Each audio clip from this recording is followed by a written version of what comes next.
Hey there, Grumpy Old Fart here. I'm doing a 007 James Bond role-playing game story. This is role-playing in Her Majesty's Secret Service. This story is called The Decoy. And what this is a bit of advice for people who run the game. And it can work in any game, but it works primarily in this one.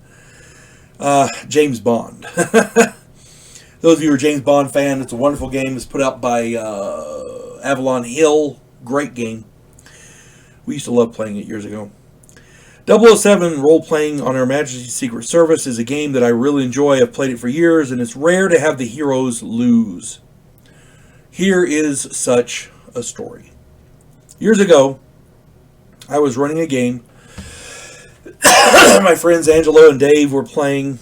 They were both agents of the British Secret Service, but neither of them had reached the rank of 00 yet. That's like the pinnacle of the elite agent. They weren't there yet, but they were well on their way. They'd played many times before, and they enjoyed it, and we had a good game going. My major villain had captured them, as per usual in James Bond movies. And I was trying to figure a way to divert them from discovering my plan. The actual plan was to launch a satellite from a hidden undersea base and use it to blackmail the world's telecommunications market. Now, what I told them was that I had developed a new genetically modified piranha fish that could eat through reinforced steel. Schools of such fish would destroy shipping all around the world. This would isolate the continents and force every nation to pay me in order to ship goods by sea. Seemed like a reasonable thing at the time. I honestly didn't think they would fall for genetically modified piranha. But evidently I really sold it because they escaped and took that bullshit story back to their boss.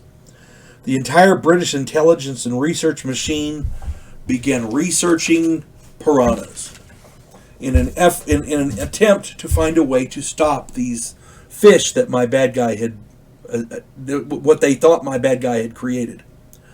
I sent a few underlings who knew nothing about the real plan to attack the agents as they traveled the world trying to find a way to stop my fictional fish.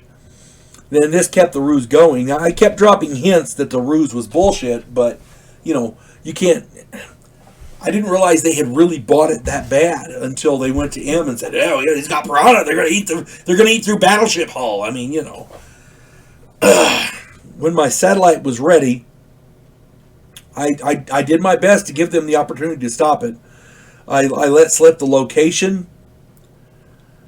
And I even let the real plan slip. But they didn't believe it. They still pursued the fish story. Evidently, I sold it too well. So, here's the thing, folks. If you're running a role-playing game, a distraction or a feint can be useful to entertain your players. Just don't sell it too much. Apparently, that's what I did wrong. Don't let it get to the point where they buy it hook, line, and sinker above the real plan.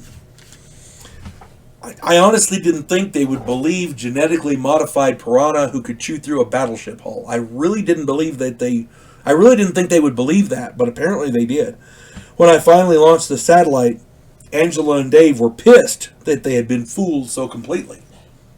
They actually got mad at me. As I recall, that game ended. They never played again. So that's a quick way to end a scenario there.